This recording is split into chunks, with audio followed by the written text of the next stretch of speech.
Hindi ko rin alam kung anong gagawin ko dito. Baka ikaw, makaisip ka ng solusyon. Baka matulungan mo ako. Okay naman, walang problema. Basta hanggat kaya ko, tutulungan kita. Sinabi ko naman sa kanya na hindi ko matatanggap yung binibigay niya sa akin eh. Kaso, ang sagot niya sa akin, hindi daw siya papayag. Yari ka nga niyan. Teka lang, binibitin mo ako eh. Ano ba yung inabot niya sa'yo? Sabi mo sa akin. Tol, susi ng sasakyan yung binigay niya sa akin. Ano? Susi na sasakyan? Kahit ako, tatanggapin ko yan. Sabi niya, Tol, kasama daw yun ng promotion na ibibigay niya sa akin. Mahirap na desisyon nga yan. Kasi tinanggap mo eh. E di sabihin, pumapayag ka sa gusto niya. Hindi, Yari. Hindi ako pumapayag sa gusto niya.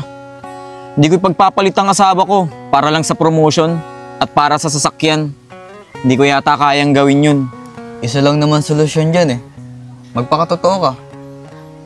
Sabihin mo sa boss mo na hindi mo siya gusto para alam niya na ang totoo. Sinabi ko na yun sa kanya kagabi, bago pa niya ibigay sa akin yung ibibigay niya. Sinabi ko na hindi pwede kasi hindi ko kayang lokohin ng asawa ko. Pero sabi niya sa akin, wala daw siyang pakialam kahit may asawa ako. Grabe naman pala yung boss mo na yan. Parang di ka titigilan yan ah. Siguro ang dapat mong gawin, mag-resign ka na lang. O mahal, gising ka na pala. Ang aga mo naman nagising.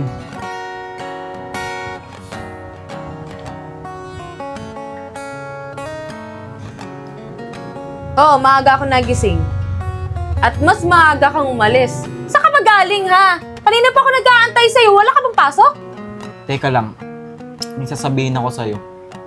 Okay lang ba na sa Monday ko na to ibalik? May plano kasi ako eh. Plano? Ano naman yung plano na yan? Plano ko kasi, pagka-out ko sa trabaho, iyain kita mag-date. Para may magamit tayo. Okay lang ba sa'yo? Okay na okay. Sige. Pagka-out ko sa trabaho bukas, tayin mo ako dito ah. Tandaanan kita tapos kain tayo sa labas. Sige, sige. Pero basta ha, pagkatapos natin mag-date, balik mo na yan. Araw-araw na nakangiti. Ilang beses na rin tayong humihindi. Di na mabilang ang ating mga tampuhan. Away bati natin di na namamalayan. Heto tayo sa huli. Palagi babalik pa rin sa yakap mo hanggang sa huli. Ano? Masaya ka ba?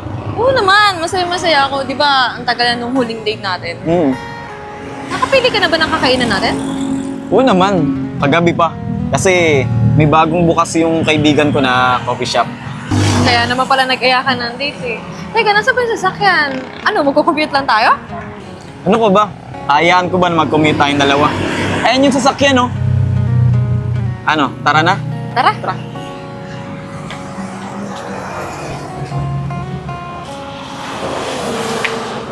Ah, yan pala yung sasakyan. O, tara na, baka gabihin tayo. O sige, wait lang. Pasok ka na. Salamat.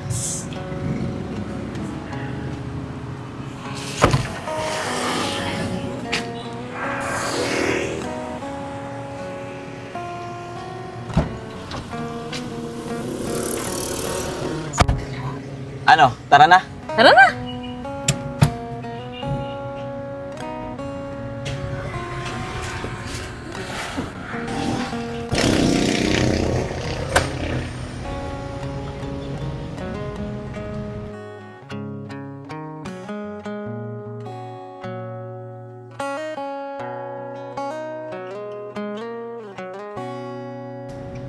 Oh, nandito na tayo. Saan dyan? Ayan, no?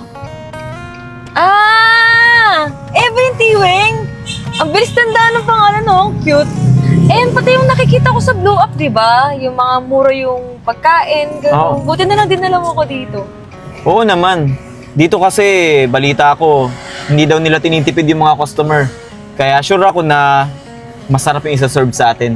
Talaga? O tara na, excited na akong tikman yung mga luto nila. Sige, wait lang ha. Una ka nang bumaba. Ililipat ko lang ng parking sasakyan. Okay? Sige.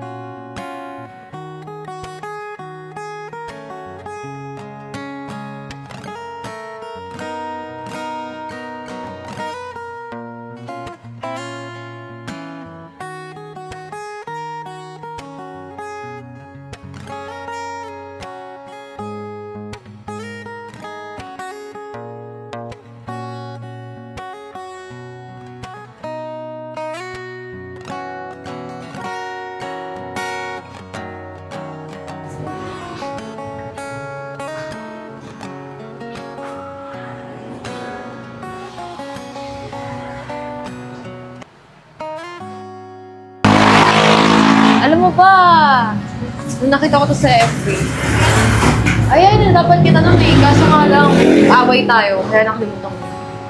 Alam mo, bagay talaga tayo eh, no? Kasi parehas tayo ng gusto. At saka, kaya kita dinala dito kasi lahat ng paborito mo nasa menu nila.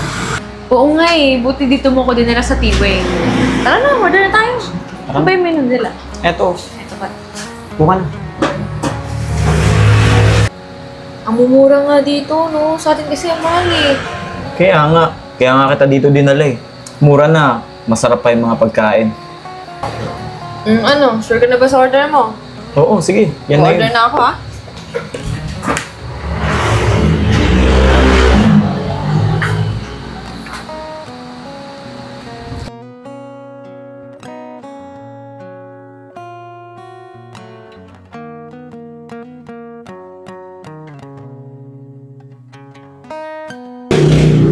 Ano? Sure ka na ba talaga magre-resign ka? Kasi sa akin, okay lang naman kahit huwag ka na mag-resign. Basta huwag mo lang tanggapin yung promotion at saka yung kotse. At least, nagawa mo yung gusto mo, di ba? Eh, Mal, mahirap yung sinasabi mo eh. Kasi di ba, sinabi ko naman sa inyo nakaraan, inamin ko na sa kanya na may asawa ako. Pero sabi naman niya, hindi daw siya papayag. Pipilit pa rin niya yung gusto niya. Kaya nga ako nahihirapan ngayon eh. Kasi kailangan kong mamili. Kung yung karir ko ba o yung pamilya ko. Pero sino pa bang pipiliin ko, di ba? Eh di ikaw. Kasi kung pagpapatuloy ko yung trabaho ko, walang mangyayari. Hindi ako tatantanan ng boss ko. Okay, kung ano talaga desisyon mo. Sa akin lang naman, gusto ko maging masaya ka at gusto ko dapat may pangarap. Alam mo, naging pangarap ko lang naman yun kasi gusto ko mag-success para sa ating dalawa. Pero siguro hindi ako para doon. Gusto ko pa rin, aangat ako na ikaw yung kasama ko at hindi ibang tao. Wow, ang sweet mo naman. Huwag ka mag-alala. Sasamahan kita sa lahat ng gusto.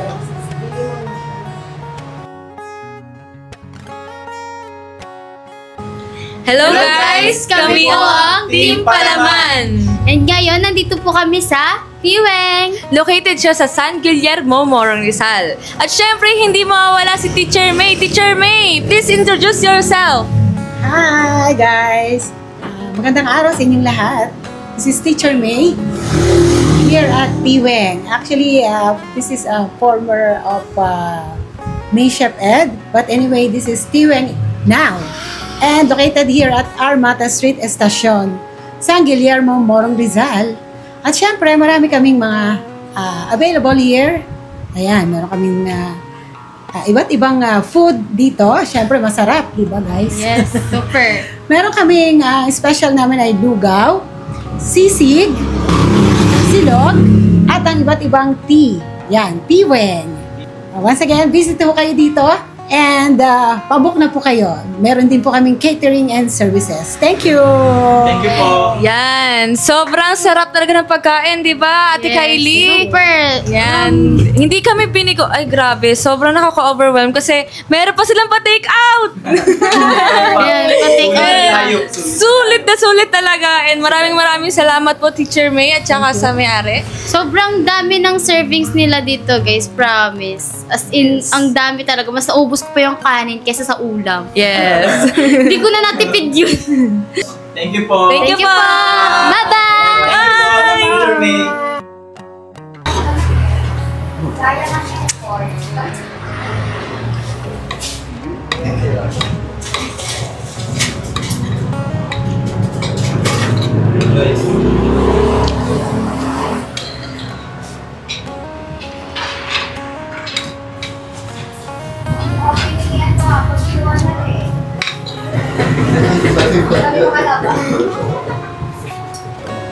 Solid. Ang sarap. Sarap daw, bes. Sarap din, natikman ko na.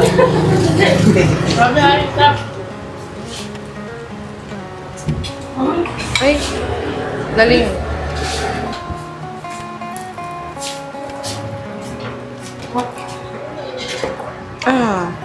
Grabe.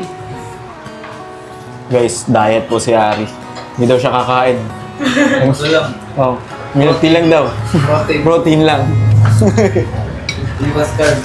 Iwas carbs. Ngayon wala si Aisen. Ito na siya.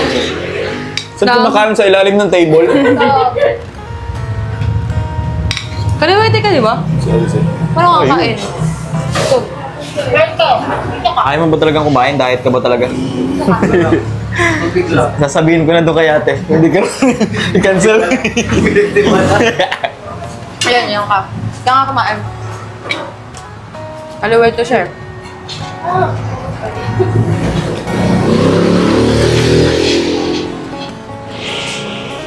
Isla, dahan-dahan lang. Tisla! Unagat